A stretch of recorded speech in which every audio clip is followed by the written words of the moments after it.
tabi'ahum bi ihsanin ila yaumiddin.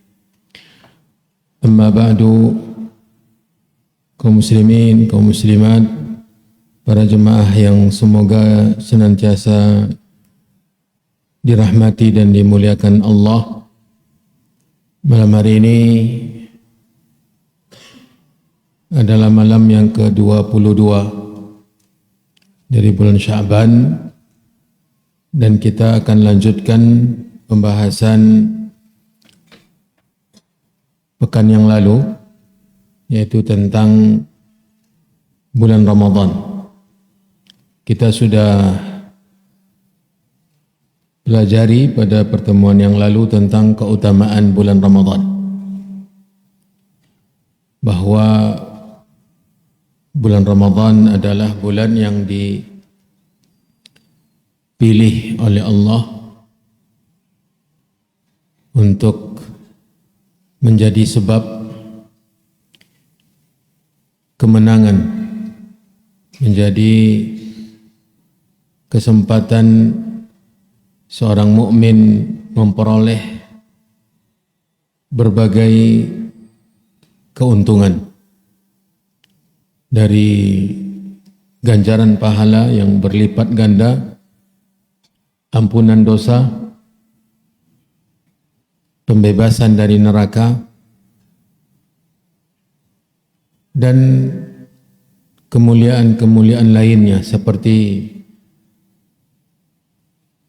lipatan pahala yang disediakan oleh Allah di bulan Ramadan ini, secara khusus di malam Al-Qadar, itu lebih baik daripada 1000 bulan. Maksudnya adalah ibadah di satu malam yang ditetapkan oleh Allah sebagai Lailatul Qadri, maka keutamaannya lebih dari beribadah 1000 bulan, 30.000 malam, atau 83 tahun lebih yang tidak ada Lailatul Qadrinya. Dan yang lain-lain yang dijelaskan oleh hadis-hadis Nabi SAW, maka orang-orang yang mengenali itu semua akan berlomba-lomba. Orang-orang muslim mukmin yang tahu tentang keistimewaan Ramadan ini, maka mereka akan tidak akan menyia-nyiakan. Mereka akan mempergunakan kesempatan tersebut semaksimal mungkin. Dan sudah ada orang-orang yang seperti itu. Orang-orang yang tahu tentang keutamaan Ramadan dan mereka berbuat sebanyak-banyaknya, berbuat ketaatan, sudah ada. Terutama Nabi kita sudah mencontohkan, sudah memberikan tauladan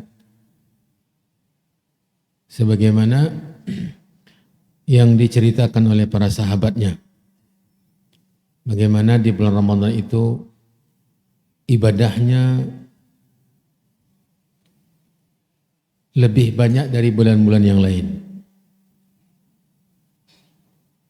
Dari sisi puasa, tentu setiap hari berpuasa, dan Nabi SAW tidak pernah berpuasa sebulan penuh kecuali bulan Ramadan. Dari sisi banyaknya puasa dalam satu bulan itu, maka tidak ada yang mengalahkan Ramadan. Dari sisi salat malam, Nabi SAW di bulan Ramadan salatnya ketika sebagian sahabat ikut berjamaah dengan Nabi. Mereka lihat salat, lalu mereka berdiri di belakangnya sebagai makmum. Maka Nabi SAW membaca bacaan yang panjang. Kata mereka bercerita radhiyallahu anhum, Sampai-sampai kami khawatir lewat waktu sahur. Tidak sempat mereka sahur. Saking lamanya Nabi SAW sholat tarawih. Makanya Aisyah Ummul Mukminin radhiyallahu anha wa ardhaha bercerita bahwa Nabi SAW tidak menambah baik di bulan Ramadan maupun di luar Ramadan lebih dari 11 rakaat. Beliau salat 4 rakaat, ini hadis dalam Sahih Bukhari. Beliau salat 4 rakaat, jangan tanya tentang indahnya dan panjangnya. Indahnya luar biasa. Dan indah itu bersamaan dengan lamanya. Terkadang kalau sudah lama kan tidak indah. Mungkin terkadang kita goyang sana, goyang sini, telapak kaki sudah pedih-pedih. Cobalah, kalau lama berdiri, telapak kaki pedih. Maka gerakan kita pun semakin banyak. Angkat sebentar, pindahkan ke sebelah sini, pindahkan.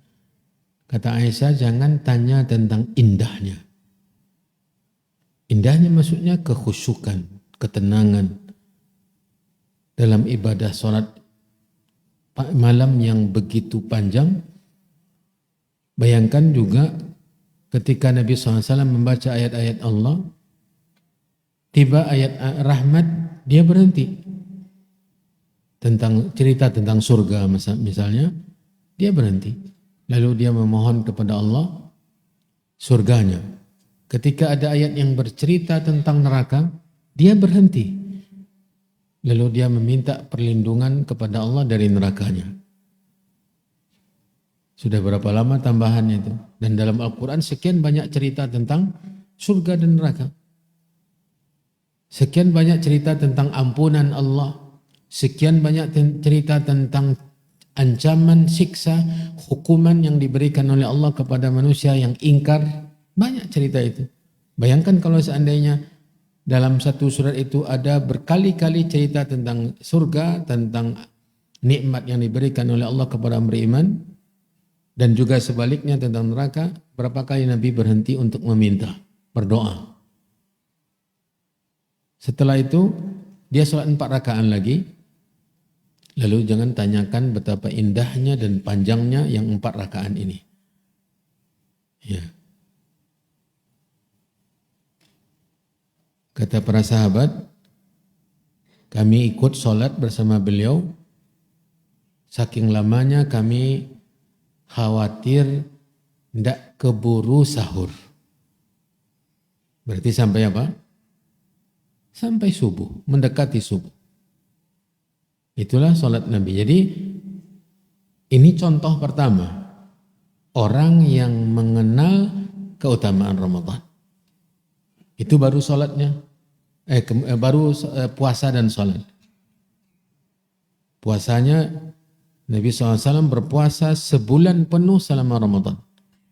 Dan tidak ada pernah Nabi berpuasa di bulan-bulan yang lain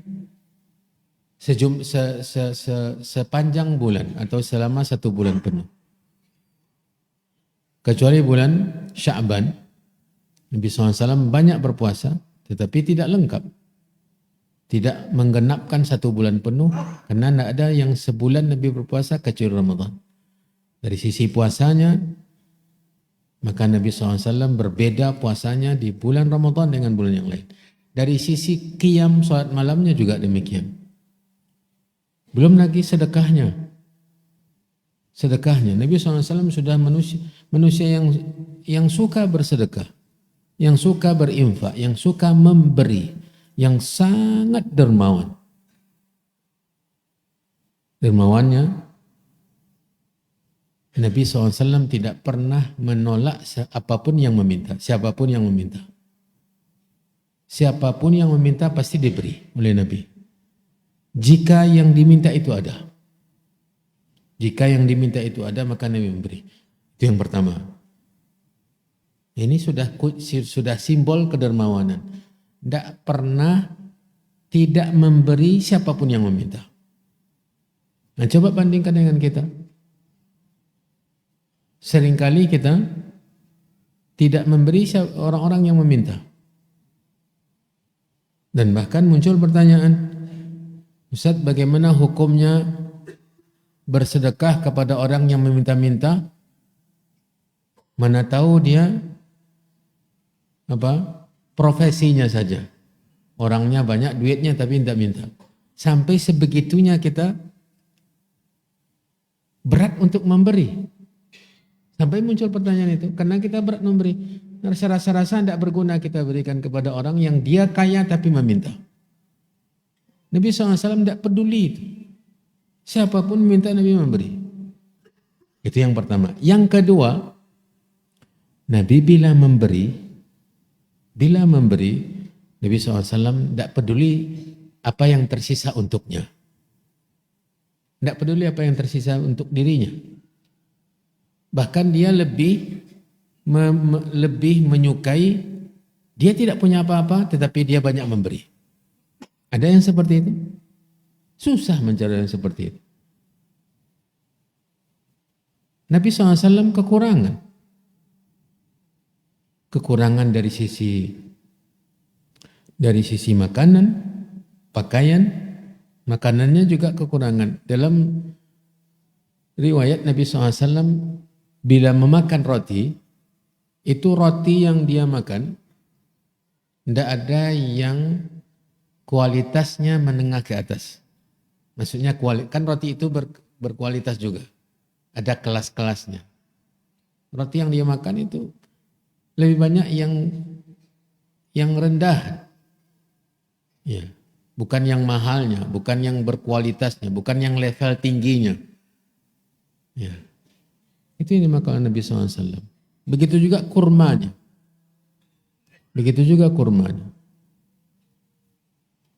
Tetapi kalau dalam memberi, maka Nabi SAW seakan-akan orang yang memiliki semua. Dia memberi sebanyak-banyaknya. Pernah dia memberi orang dengan ratusan ekor unta. Memberi seseorang satu lapangan lembah kambing. Habis semuanya, ambil semuanya. Bahkan sahabat tidak mengatakan 100-200 ekor.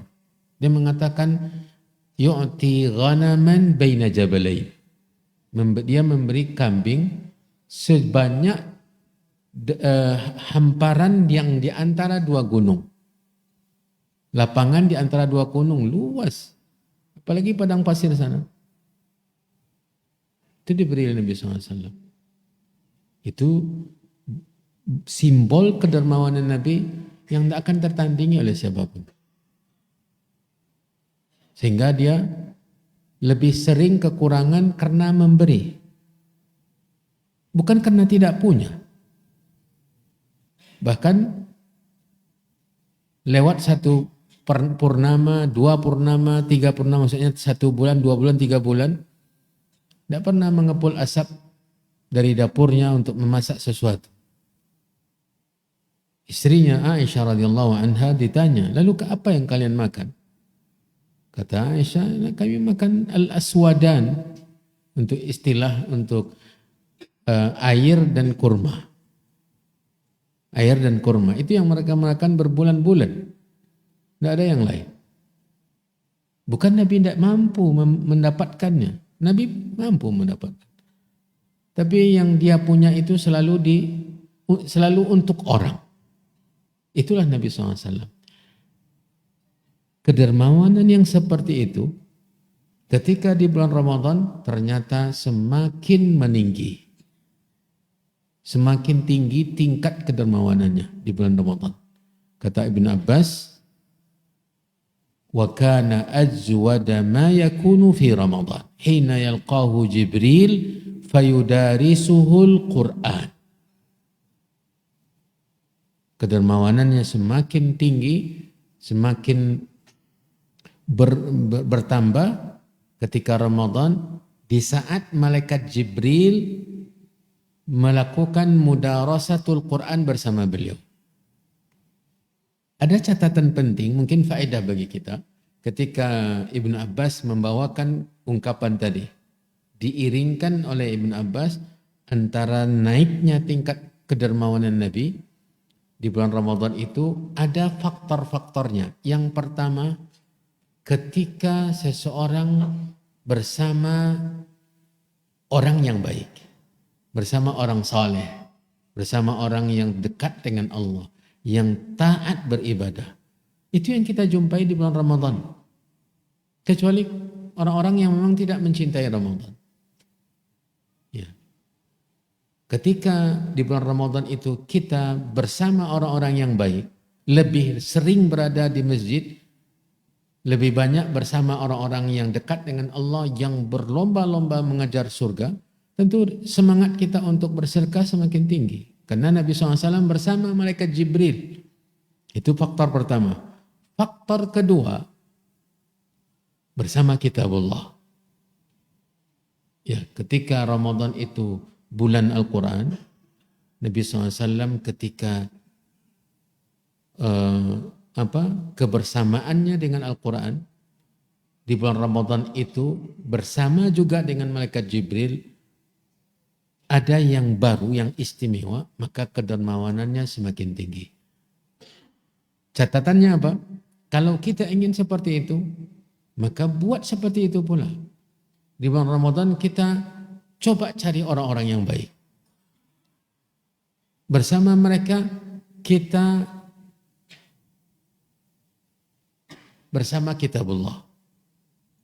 Jadi antara orangnya yang baik, kemudian di situ kita memberikan perhatian besar kepada Al-Quran. Cobalah lihat apa dampaknya, pengaruhnya kepada kita dalam bersedekah. Dan itu tidak akan kita dapatkan di tempat-tempat yang terbuka, semua orang ada di sana dengan kondisi keimanan yang berbeda-beda, bahkan dengan keyakinan yang berbeda-beda. Tidak akan mungkin kita dapatkan. Kita akan pasti dapatkan di masjid. Akan dapatkan itu di masjid. Apalagi kalau tarawih. Tarawih di masjid, sudahlah kita, ini yang luar biasa. Saya sendiri merasakan ketika datang ke masjid untuk sholat isya, nuansa kebersamaan dengan Al-Quran itu tanpa ada yang menyetelnya, tanpa ada yang membuat programnya. Seakan-akan kaum muslimin semuanya ingin menyungkurkan diri kepada kitabullah. Maka berdengunglah suara bacaan Al-Quran. Sampai mushaf Al-Quran kekurangan di meja, di lemari-lemari Al-Quran. Yang apalagi sekarang mudah dengan aplikasi di HP. Terdengarlah dengungan-dengungan orang baca Al-Quran. Karena bersama orang yang baik. Kemudian di antara rakaat-rakaat atau istirahat tarawih, itu kita lihat bagaimana luar biasanya. Tanpa ada aba-aba. Selesai salam, kemudian orang pada ngambil Al-Quran. Baik Al-Quran sakunya, kemudian mereka lanjutkan tadarusnya, membaca Al-Quran. Bahkan ketika ada himbauan untuk berinfak, subhanallah, seakan-akan hati itu sudah terbuka. Seberapapun kita akan berikan, karena memang saat itu nuansanya nuansa iman. Anginnya angin surga. Angin surga ketika kita berada di rumah Allah Subhanahu wa taala. Maka jadi kita bercerita tentang keutamaan Ramadan itu, dan orang-orang yang sudah mengenalnya sudah ada. Seperti kita contohkan Nabi SAW, kemudian para sahabatnya, kemudian murid-murid mereka dari generasi tabi'in. Jadi kita bukan bercerita seakan-akan dongeng. Tidak. Ramadan itu keutamaannya besar. Sudah ada orang-orang yang memberikan perhatian besar. Sudah ada orang-orang yang menang. Ya, cerita dua orang yang itu kejadian nyata. Dua orang yang sama-sama beriman. Ya. Sama-sama beriman. Kemudian dua orang ini berbeda-beda semangatnya. Yang satu semangat beribadah luar biasa, ya, berjihad, berpuasa sunat, sholatnya luar biasa semangat beribadah. Yang satu lagi tidak seperti dia. Lalu yang pertama ini yang semangat beribadah gugur di medan perang. Gugur di medan perang. Yang kedua panjang umurnya. Ya.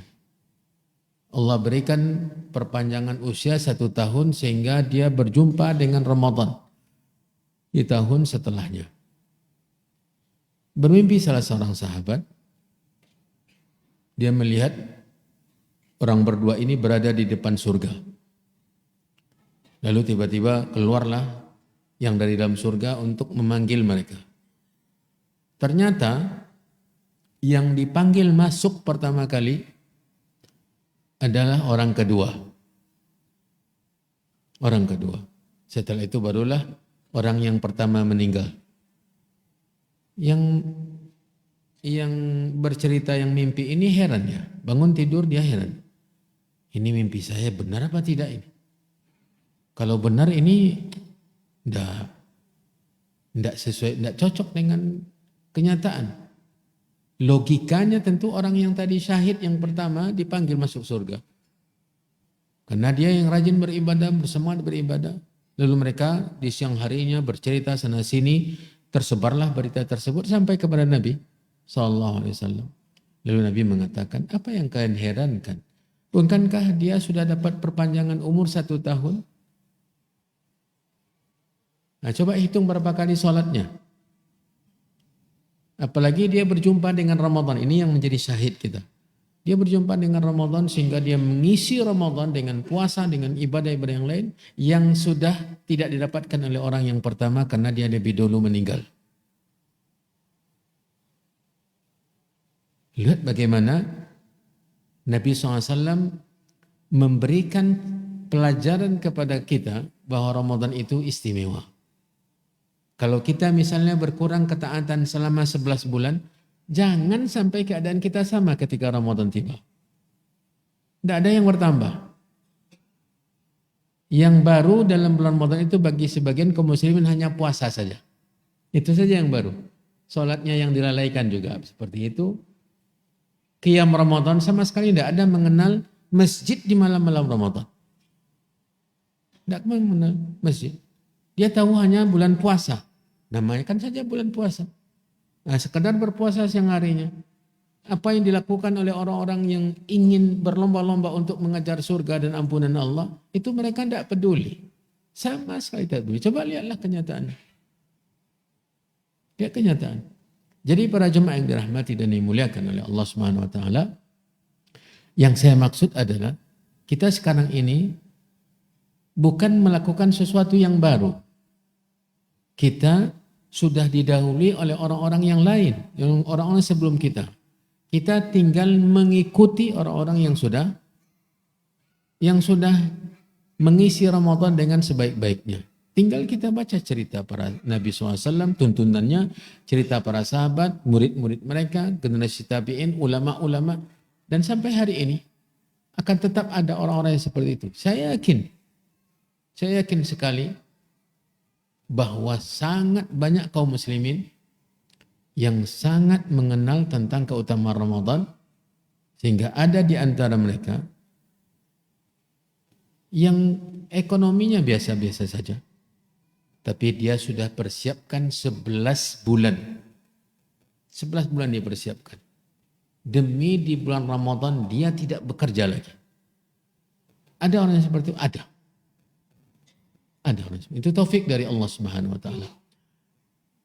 Setelah kita kembali mengingatkan tentang keutamaan Ramadan, maka malam hari ini kita akan membahas apa saja ketaatan yang mesti kita berikan perhatian di bulan Ramadan ini. Yang pertama puasa. Dalam bahasa Arabnya saum. Saum itu pun sudah bahasa kita. Orang kalau ketika mengucapkan kata saum sudah paham. Karena sudah bahasa Arab yang familiar di telinga kita dan orang semua sudah paham artinya. Kenapa tidak makan? Saum. Jadi kata saum itu sudah familiar. Apa maksud dari saum? Ya, saumun atau siyamun. Asal maknanya secara bahasa artinya al-imsak. Menahan.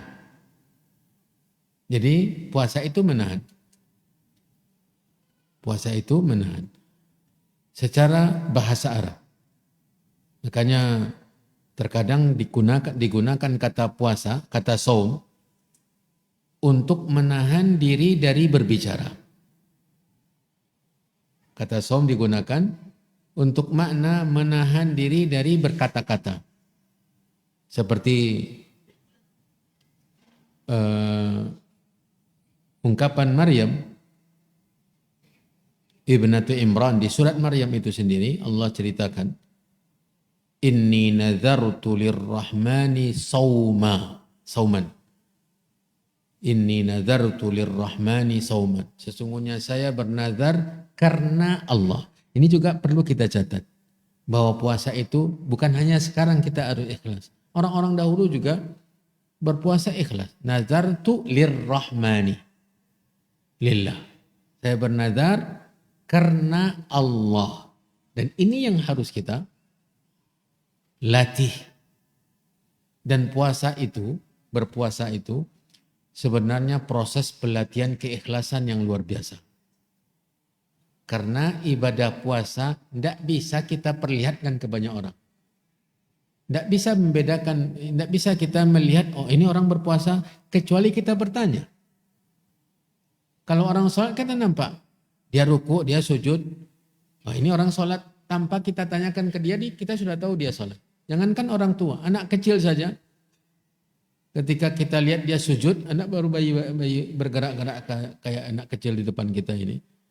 Dia dalam posisi ruku, kita sudah tahu dia sedang sholat. Jangankan orang dewasa. Sementara puasa apa gerakannya? Tidak bisa kita mengatakan si fulan puasa, si fulan tidak. Ini puasa yang tidak. Karena tidak ada gerakannya. Makanya kata para ulama, ibadah puasa itu adalah ibadah yang sangat mudah untuk ikhlas. Sangat mudah untuk ikhlas. Karena tidak bisa. Tidak nampak oleh orang kita karena tidak ada gerakan. Makanya ini yang diungkapkan oleh Ibnu Hajar Al-Asqalani di Kitab Siyam di Sahih Bukhari ketika dia membahas tentang hadis kursi, ketika Allah istimewakan ibadah puasa dengan dua, yaitu pemilik puasa itu Allah, kemudian pahalanya Allah yang akan mengatur dan mengurusinya, tidak ada standarnya, tidak ada ukuran tertentunya. Allah nanti semau dia memberikan balasan, itu keistimewaan puasa. Lalu Allah sebutkan alasannya. Kenapa? Karena orang tersebut meninggalkan makan, meninggalkan minum, meninggalkan kebutuhan syahwatnya, kebutuhan biologisnya, karena saya, kata Allah. Karena saya.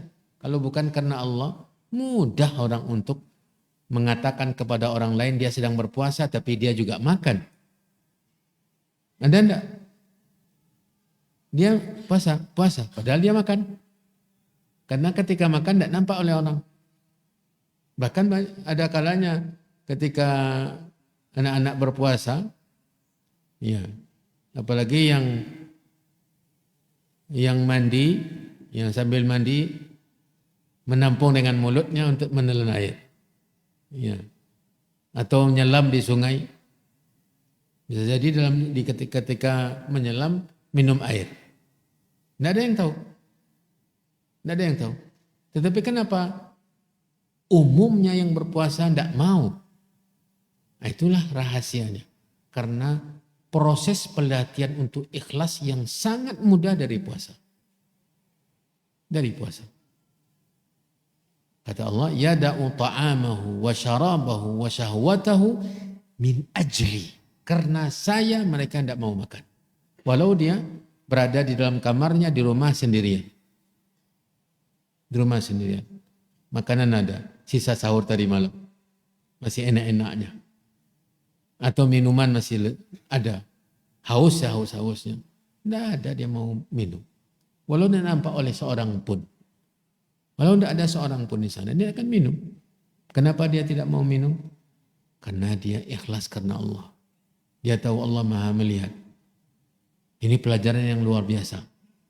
Bapak Ibu yang dirahmati dan dimuliakan oleh Allah. Jadi asal makna dari puasa itu adalah sauma. Kata sauman adalah al-imsak, menahan diri. Makanya digunakan kadang menahan dari berbicara seperti perkataan Maryam tadi. Saya bernazar karena Allah untuk berpuasa hari ini. Berpuasa tidak makan tidak minum? Bukan. Maksudnya berpuasa tidak berbicara dengan siapapun juga. Falan ukallimal yauma insiya. Hari ini saya tidak akan berbicara dengan siapapun. Itu nazarnya. Nazar bungkam. Nazar tidak berbicara dengan siapapun. Tidak akan melayani siapapun yang berbicara dengan dia. Dia akan tetap diam, puasa diam. Diungkapkan dengan kata sauman juga. Lalu secara istilah agama kita, apa maksud dari saum atau siam? Kata para ulama fikih bahwa saum dalam istilah agama kita maksudnya adalah at-ta'abbudu lillah azza wa jalla bil imsaki anil akli wasyurbi wasairil muftirati min tulu'il fajri ila ghurubis syams. Jadi dia khusus, menahannya khusus. Dia tetap menahan, mengambil makna asalnya itu menahan. Tapi menahannya khusus. Apa yang ditahan? Ditahan agar tidak makan. Ditahan tidak minum. Ditahan tidak menyalurkan hasrat atau kebutuhan syahwatnya kepada yang boleh dia melakukannya di luar Ramadan. Di saat tidak berpuasa. Kepada istrinya. Kalau dahulu kepada budak perempuannya. Ya. Dan pembatal dari makan dan minum dan kebutuhan syahwatnya dari mulai ini juga waktunya khusus. Waktunya khusus. Kapan mulai startnya? Mulai dari terbit fajar. Maksud terbit fajar di sini, fajarnya adalah fajar shadiq namanya. Fajar shadiq. Yaitu fajar yang menandakan masuknya waktu subuh. Fajar yang menandakan masuknya waktu subuh itu namanya fajar shadiq. Dari semenjak itu sampai terbenam matahari. Terbenam matahari ini maksudnya adalah bola matahari itu sudah tenggelam di ufuk barat. Itu yang maksud dengan ghurubus syams.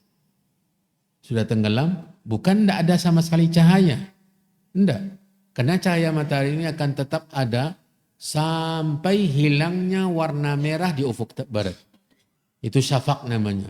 Itu habis Isya atau masuknya waktu Isya. Tidak mungkin kita bertahan sampai waktu Isya. Jadi maksud dari ghurubus syamsi itu adalah bola bundarnya matahari itu sudah tenggelam di ufuk barat. Ya. Dan itu masuknya sholat maghrib.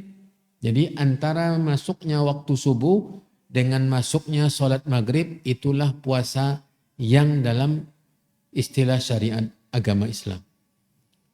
Bapak Ibu yang dirahmati dan dimuliakan oleh Allah, setelah itu, sudah azan? Setelah azan kita lanjutkan.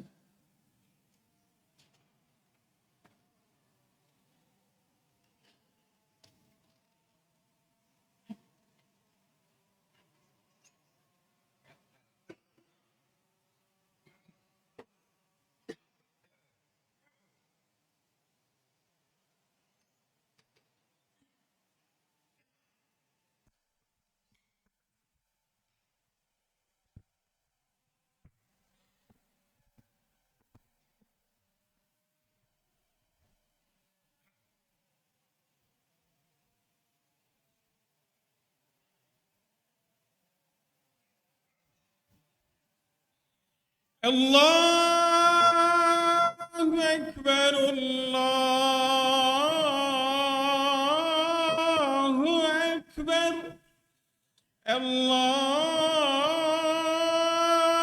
الله أكبر الله أكبر أشهد أن لا إله إلا الله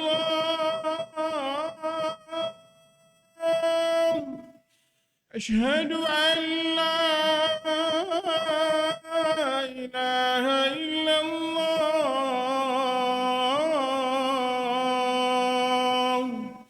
أشهد أن محمدا رسول الله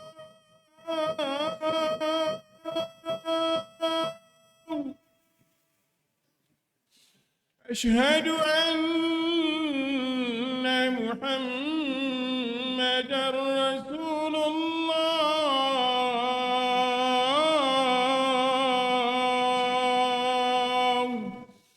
حي على الصلاة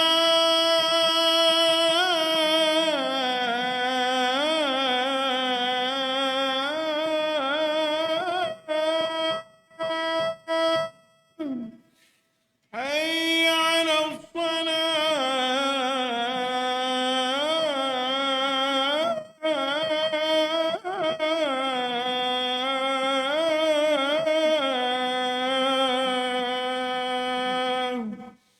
حي على الفلاح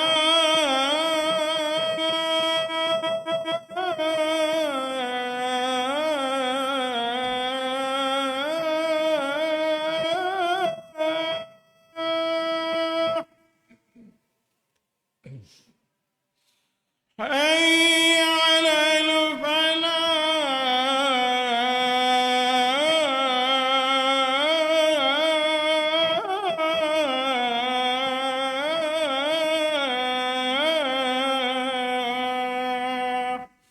الله أكبر الله أكبر لا إله إلا الله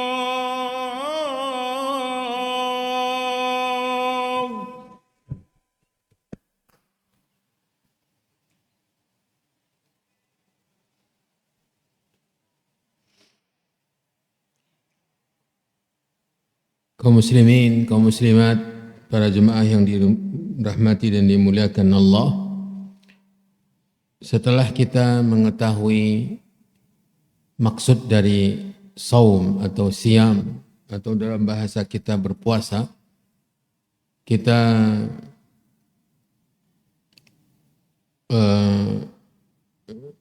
semua insya Allah mengetahui hukum berpuasa Ramadan. Bahwa hukum puasa Ramadan adalah fardu, difardukan oleh Allah Subhanahu wa taala untuk hamba-hambanya yang beriman. Sebagaimana dalam ayat Al-Baqarah 183, Ya ayyuhalladzina amanu kutiba alaikumus siyamu kama kutiba alal ladzina min qablikum la'allakum tattaqun. Kutiba alaikum, itulah dalil kewajibannya. Karena kutiba artinya adalah dituliskan kewajibannya, ditetapkan sebuah kewajiban. Kemudian Nabi SAW dalam hadis yang diriwayatkan oleh Imam Bukhari dan Muslim dari hadis Abdullah bin Umar radhiyallahu taala anhuma bersabda, buniyal Islamu ala khams. Dibangun agama Islam itu di atas 5. Maksudnya 5 tonggak, 5 tiang. Tidak akan berdiri Islam tanpa ada tiang-tiang tersebut. Yang pertama 2 kalimat syahadat, syahadati an la ilaha illallah wa anna Muhammadan Rasulullah. Kemudian wa iqamis salat, mendirikan salat, wa ita'iz zakat, menunaikan zakat atau membayar zakat, wa hajjil bait, dan menunaikan ibadah haji ke Baitullah, wa saumi Ramadan, dan puasa pada bulan Ramadan. Itu merupakan tiang atau rukun dari rukun Islam yang 5. Dan ijma' kaum muslimin. Ijma' kaum muslimin. Semuanya bahwa puasa Ramadan adalah puasa yang wajib. Kemudian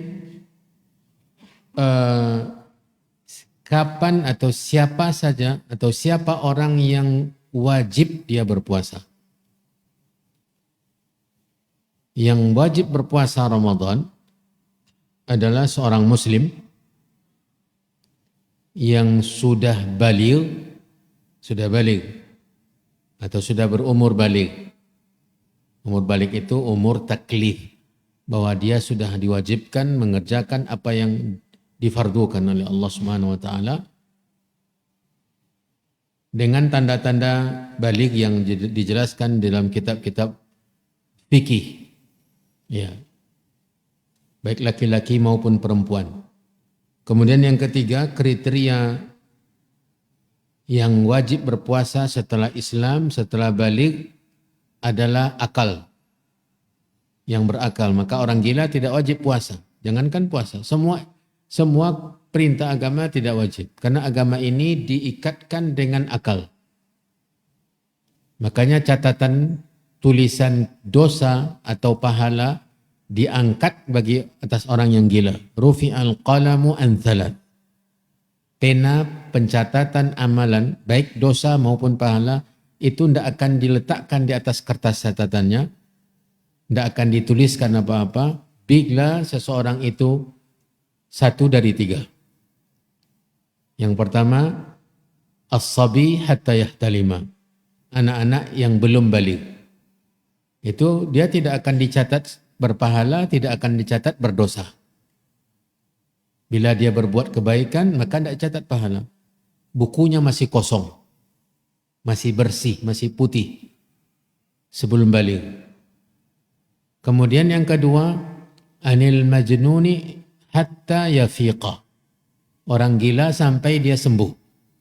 Jadi ketika gila, maka tidak ditulis apa-apa. Baik yang ibadah atau ketaatannya, ataupun sebaliknya dosanya.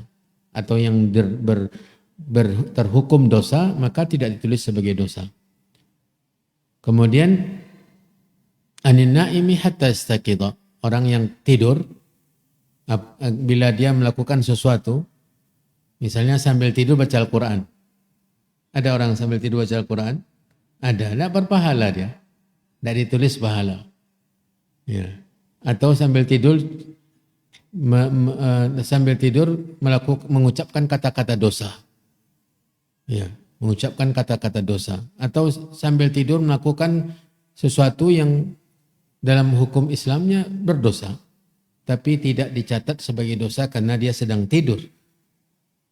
Kaitan semuanya itu kepada akal. Maka yang ketiga setelah Islam, baligh, akal. Kemudian qadir. Qadir mampu. Mampu di sini adalah tidak dalam keadaan sakit. Tidak dalam keadaan sakit. Atau orang yang sudah terlalu tua. Sudah terlalu tua sehingga tidak mampu berpuasa. Maka dia tidak berpuasa. Ya, tidak berpuasa. Kemudian yang berikutnya, Islam, baligh, akal, kemampuan atau qudrah. Kemudian ada satu lagi yaitu muqim. Orang yang muslim, baligh, berakal, mampu, tapi dia sedang safar, maka tidak wajib berpuasa ketika safarnya. Dengan catatan dia harus mengganti di bulan yang lain. Yang terakhir adalah bagi wanita, tidak ada yang menghalangi dia berpuasa. Dia muslimah, dia berakal, dia mampu, dia sudah baligh pula. Dan dia tidak musafir, mukim dia. Cuma dia sedang haid.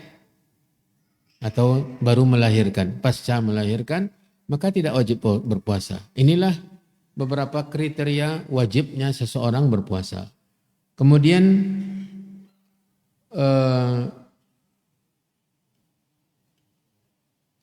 bagaimana menetapkan masuknya bulan Ramadan. Ini mungkin layak kita beritahukan walaupun yang menetapkan adalah pemerintah, tapi ini dalam batas pengetahuan. Ya. Karena ada perbedaan dalam hal ini.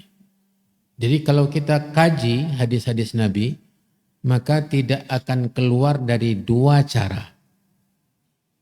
Hadis-hadis yang menceritakan tentang penetapan masuknya Ramadan atau berakhirnya Ramadan, menetapkan Idul Fitri, itu hadis-hadis yang menceritakan menetapkan dua cara. Yang pertama, ru'yatu hilal, melihat anak bulan. Kalau sudah nampak anak bulan, maka sudah pasti besoknya bulan yang baru. Misalnya, hari ini atau tadi siang adalah tanggal 29 Sya'ban. Contoh. Lalu di waktu melihat anak bulannya yaitu salat maghrib, sebelum salat maghrib, ketika beriringan atau bersamaan dengan terbenamnya matahari, nampak anak bulan, maka besok ditetapkan satu Ramadan. Satu Ramadan. Itu cara pertama. Karena Nabi SAW dalam banyak riwayat mengatakan, berpuasalah karena melihat. Sumu li ru'yatihi. Jadi Nabi SAW menyuruh berpuasa kalau sudah melihat anak bulan. Kemudian yang kedua, andai tidak nampak anak bulan. Ini opsi kedua dan tidak ada tiganya. Opsi kedua kata Nabi, fa in ghumma alaikum. Jika terhalangi kalian oleh awan. Jadi pandangan matanya tertutup oleh awan sehingga nak nampak anak bulan hilal. Maka solusi yang diberikan oleh Nabi, lengkapkan bulan Sya'bannya 30 hari. Karena ini juga catatan penting bahwa bulan Qamariyah ini tidak akan pernah lebih dari 30 hari. Bulan Qamariyah ini tidak akan pernah kurang dari 29 hari. Jadi antara 29 dan 30. Dan ini ditegaskan oleh Nabi dalam hadis sahih. Riwayat Bukhari. Kata Nabi SAW, kita ini umat yang tidak bisa menghitung dan membaca. Bulan itu dalam hitungan kita, Nabi tidak menghitung, mengatakan 29, 30. Kata Nabi, asyhahru indana hakadha, hakadha, hakadha. Satu bulan itu dalam agama kita atau bulan Qamariyah itu 3 kali dorongan semua jari tangan. 3 kali didorong atau diajukan jari tangan semuanya. Berarti berapa? 3 kali 10, 30. Kemudian kata Nabi, atau didorongnya satu kali 10 jari, kemudian satu kali lagi 10 jari jadi 20. Kemudian yang ketiga dilipatnya jari jempolnya, ibu jarinya. Wahakadha. Jadi berapa? 29.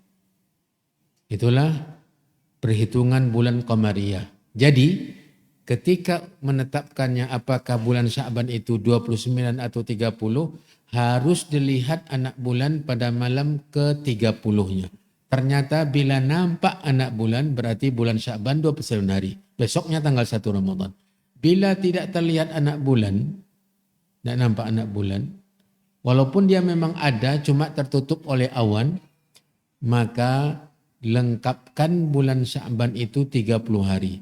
Setelah itu besoknya setelah 30 besoknya 1 Ramadan. Pasti. Nah ini bila kita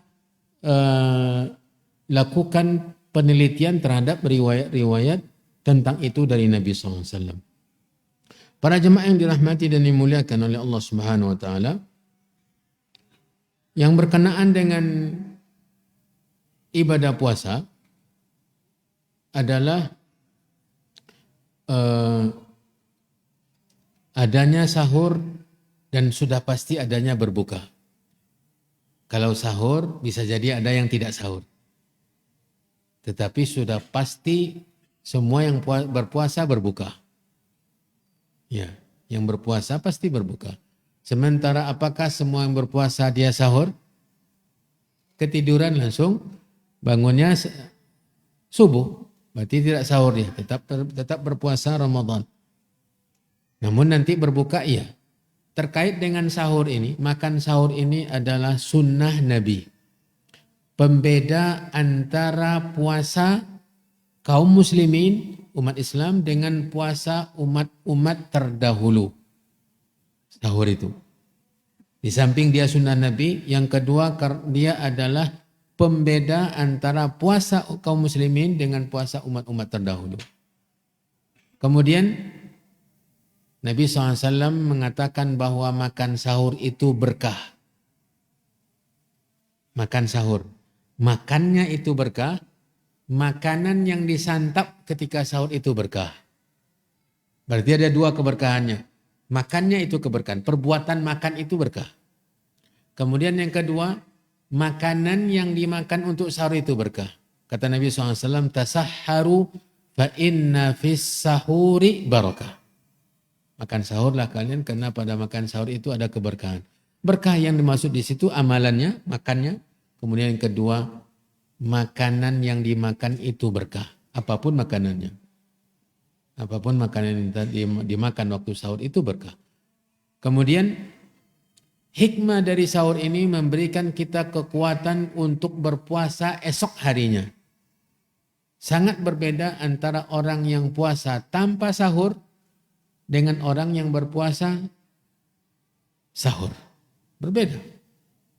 Di samping dia adalah perintah Nabi, sunnah Nabi, kemudian ada keberkahan di dalamnya, kemudian pembeda antara puasa kaum muslimin dengan puasa umat Yahudi dan umat sebelumnya, kemudian yang ketiga, dengan sahur kita akan mendapatkan kekuatan yang lebih ketika berpuasa esok harinya. Kemudian apa yang dimakan waktu sahur yang dianjurkan? Nabi SAW menganjurkan ketika sahur itu ada kurma yang dimakan. Ada kurma yang dimakan. Boleh makan nasi silakan. Tapi nanti sisipkan yang kita makan itu buah kurma. Karena di situ juga letak keberkahannya dan itu yang dilakukan oleh Nabi SAW. Bila tidak ada kurma sama sekali tidak apa-apa. Ya. Tapi kalau sekarang ini sangat mudah mendapatkan kurma. Kemudian pindah kita kepada berbuka. Berbuka ini di samping kebutuhan kita sebagai orang yang berpuasa, kebutuhan kita untuk berbuka, dan bahkan kita dilarang untuk menyambung puasa, wisal, dilarang oleh Nabi SAW untuk menyambung puasa. Walau bagaimanapun kuatnya kita, tetap saja tuntunannya tidak boleh menyambung puasa. Dan kita, Nabi ketika para sahabat mengatakan, kamu melakukan ya Rasulullah. Kata Nabi, saya berbeda dengan kalian. Saya ketika malam hari tidur, yakni Allah Subhanahu wa taala memberikan saya makan dan minum. Jadi Nabi SAW mendapatkan kekuatan. Sementara kita tidak punya itu. Makanya Nabi SAW melarang dari wisal.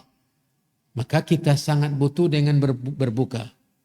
Perhatikan, itu kebutuhan kita sedang berpuasa karena kita lapar, kita haus, kita sangat memerlukan berbuka itu, makanan yang dimakan ketika berbuka. Kemudian kebutuhan kita yang sedang setelah saat berpuasa itu untuk berbuka ternyata tidak tertutup dari mendapatkan keberkahan-keberkahan, pahala dan ganjaran yang berlipat ganda. Yang pertama, tadi kita lupa di sahur ya, bahwa sahur ini sunnahnya diundurkan, bukan dipercepat. Maksud diundurkan adalah di ujung-ujung malam, di waktu-waktu yang hampir dekat dengan waktu subuh. Itu maksudnya, mengakhirkan, bukan pas orang sholat kita sahur juga, enggak, bukan. Tapi mendekati waktu subuh. Yang berbuka tadi, ya, yang pertama Ketika kita beribadah dengan melakukan apa yang kita inginkan, yang kita butuhkan ketika hendak melepaskan. Orang mengistilahkan berbuka itu membatalkan puasa. Ada istilah itu didengar? Saya berkali-kali juga mendengar. Belum dibatalkan puasanya katanya. Maksudnya berbuka dan ini istilah salah. Ya, mengistilahkan berbuka itu dengan membatalkan puasa bukan. Bukan. Berbuka itu justru itulah yang tuntunannya. Disuruh kita berbuka dan bahkan disuruh cepat malah kita berbuka. Segera. Maksud segera di sini adalah setelah terbenamnya matahari. Jangan lakukan apapun bahkan dengan modus apapun juga. Ada orang yang berdoa lama karena merasa dia mengira bahwa berdoa orang yang berbuka yang berpuasa itu makbul. Lalu dia ketika orang sudah azan, sini sudah azan, sana sudah azan, dia masih khusyuk berdoa. Tidak ada keutamaannya. Justru yang paling utama ketika itu adalah menyantap bukaan puasa. Menyantap menu berbuka puasa. Berbukanya di situ yang afdal, yang sunnah. Maka menyegerakan berbuka menambah bonus pahala. Kemudian santapan berbuka juga menambah bonus pahala. Apa yang dimakan ketika berbuka? Kurma. Kemudian bila tidak ada kurma, air. Menggabungkan kedua-duanya juga bisa. Ada kurma, ada airnya, air minumnya.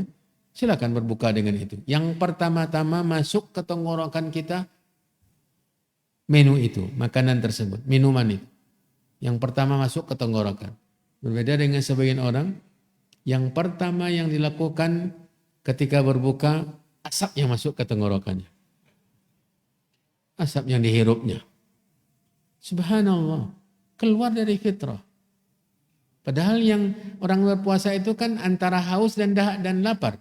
Kata Allah, dia meninggalkan makan, meninggalkan minum. Iya. Bukan meninggalkan mengisap. Walaupun itu tetap berpuasa. Ya, bukan berarti ya dia harus berpuasa juga dari ini bulan puasa sedang berpuasa sebenarnya tidak dibolehkan untuk mengisap. Jadi intinya dua makanan tersebut antara kurma, dan kurma ada rutopnya, ada kurmanya, kemudian setelah itu air, silahkan gabung semuanya, tambah yang lain tidak apa-apa. Tapi mendahulukan makanan tersebut dan bahkan bila terpisah dengan makanan yang lain. Ini juga luar biasa. Kemudian para jemaah yang dirahmati dan dimuliakan oleh Allah Subhanahu wa taala. Setelah kita tahu tuntunan berpuasa, sebelum memulai puasa, setelah berakhirnya puasa, yang kita masukkan dalam definisi tadi, kita harus tahu bahwa yang berpuasa itu bukan hanya tenggorokan kita, perut kita. Yang berpuasa itu bukan hanya tenggorokan dari masuknya cairan, minuman, makanan, ya, atau kosongnya perut kita, bukan. Itu hanya zahir puasa. Sementara yang mesti mengiringi puasa tadi, puasa tenggorokan dari minum, makan, sehingga mengosongkan perut, adalah kita mempuasakan mata, mempuasakan telinga, mempuasakan lidah. Kata Nabi SAW, "Man lam yada' qawla zuri wal amala bihi wal jahla, falaysa lillahi hajatun fi an yada'a ta'amahu wa syarabah." Orang yang ketika berpuasanya, berlapar-lapar, berhaus-haus, meninggalkan makan, meninggalkan minum, tetapi dia tidak meninggalkan berkata dusta. Tidak meninggalkan berkata dusta. Jadi dia tidak puasakan lidahnya dari dusta. Dan dia tidak meninggalkan anggota badannya dari berbuat dusta. Ternyata kaki bisa berdusta. Tangan bisa berdusta. Ya, telinga bisa berdusta. Organ tubuh kita dikatakan berdusta. Berbuat dusta. Dan berbuat bodoh.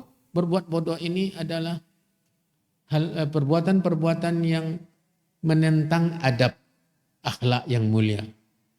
Makanya di dalam hadisnya wala yashab, dan tidak berteriak-teriak.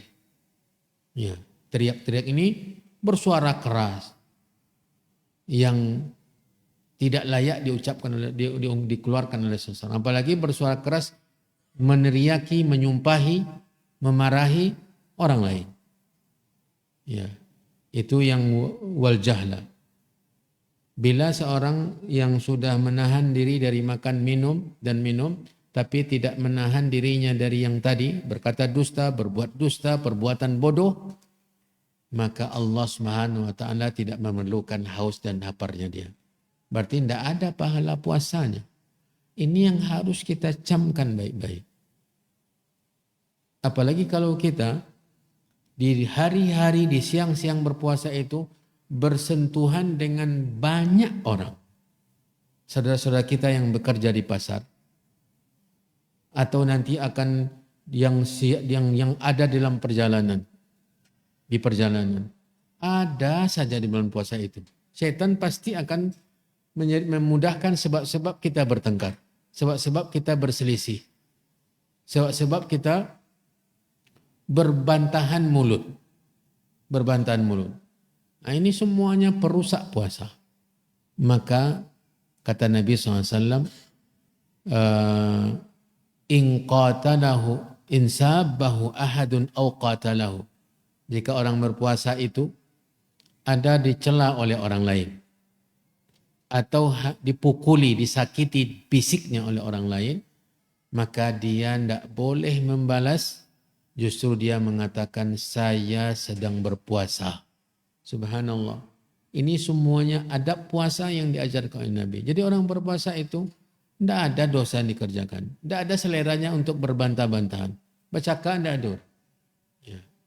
Jadi ini yang perlu yang kita perhatikan saat berpuasa. Puasakan juga organ tubuh kita dari berbuat dosa, dari berbuat maksiat.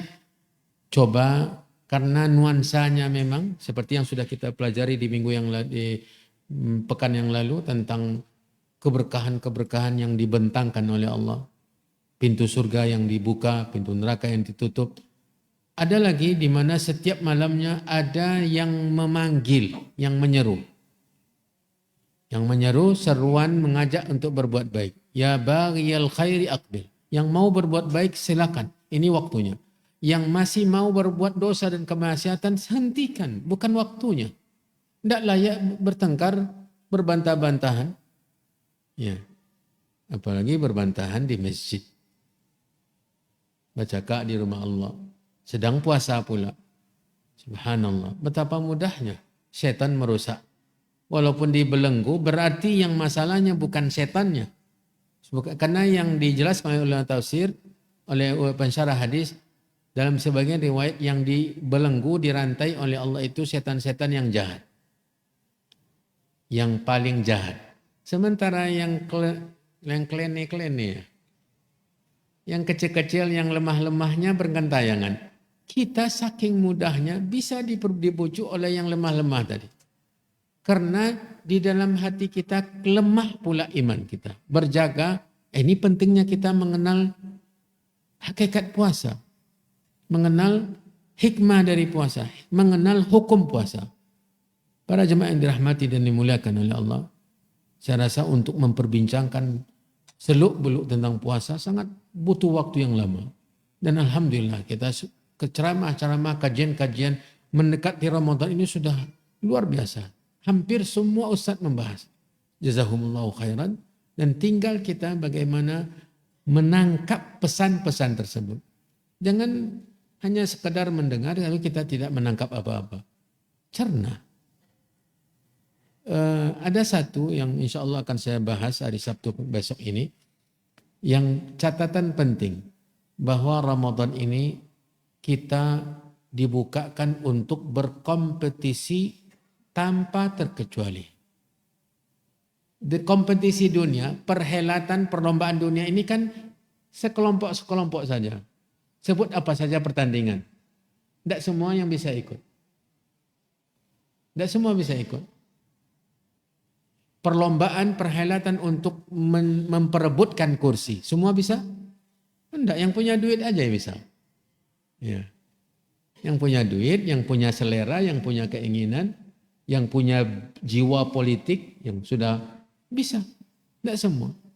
atau memperebutkan jabatan apapun juga, atau memperebutkan perlombaan-perlombaan apa dalam dunia olahraga, dalam dunia tarik suara, dalam dunia apapun juga, sekian banyak perlombaan duniawi, itu tidak semua bisa ikut kompetisi. Kemudian hadiahnya seberapa lah? Seberapa hadiahnya? Ketika dikalungkan medali di leher, ketika diangkat trofi, berapa jam mengangkat trofinya? Tidak lama. Hari ini mereka dikalungkan medali, mengangkat trofi kemenangan. Hari ini pengesahan, ya, sumpah jabatan. Semoga semuanya mendapat bimbingan dari Allah Yang Maha Kuasa. Ya.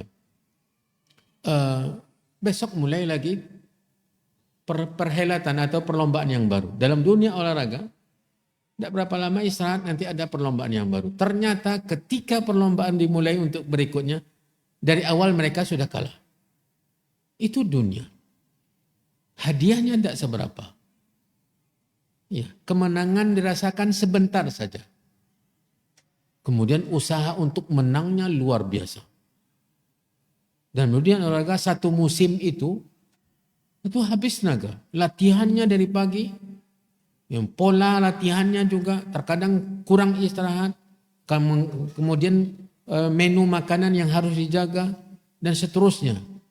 Ternyata untuk menikmati kemenangannya sebentar. Yang ikut pun tidak semua. Sekarang di Ramadan ini semua bisa ikut. Semua kaum muslimin silahkan. Tidak ada pendaftarannya. Yang sudah tua-tua saja yang boleh ikut. Tidak. Yang kaya-kaya saja boleh ikut. Tidak. Yang laki-laki saja boleh ikut. Tidak. Perempuan, yang muda, yang tua, yang kecil, yang anak-anak, silakan berlomba. Subhanallah. Cobalah lihat di bulan Ramadan. Masjid ini saksinya. Yang hadir ke masjid ini, apalagi 10 terakhir, berpacu antara orang yang sudah putih semua rambutnya dengan yang belum ada apa-apa. Masih anak-anak, masih SMA, masih SMP. Berebutan untuk meramaikan, memakmurkan rumah Allah. Untuk mendapatkan kemenangan yang hakiki. Yang tidak ada lagi perlombaan setelah itu. Kemudian hadiahnya dinikmati selama-lamanya. Tidak akan ada yang merebut hadiah itu lagi. Tidak, bukan hadiah bergilir. Semua mendapatkannya. Ini yang harus kita camkan. Para jemaah yang dirahmati dan dimuliakan oleh Allah. Sekarang kita harus persiapkan. Kita harus menghadap Ramadan itu dengan seluruh jiwa kita. Dengan harapan kita. Dengan permohonan kita kepada Allah Subhanahu wa Ta'ala agar kita mendapatkan kemenangan. Ini adapun untuk mengupas secara tuntas mungkin tidak cukup waktunya dan minggu depan kita sudah mulai libur. Ya, kajian Kamis malam ini, malam hari ini adalah malam penutupan sebelum Ramadan dan kita akan lanjutkan nanti di bulan Syawal. Kapan waktunya? Mungkin ada pengumumannya nanti dan saya berdoa kepada Allah bi asma'ihil husna wa sifatihil ulya. Semoga apa yang kita lakukan selama dari selesai Ramadan sampai dekat Ramadan sekarang ini, dari mengkaji ayat-ayat Allah menjadi keberkahan dalam hidup kita, dan semoga Allah memahamkan kita agama menjadi bekal untuk kita semua nanti di akhirat. Semoga Allah Subhanahu wa Ta'ala senantiasa memberikan kita keistiqamahan di atas iman dan taqwa. Allahumma inna nas'alukal jannah wa ma qarraba ilaiha min qawlin aw amal.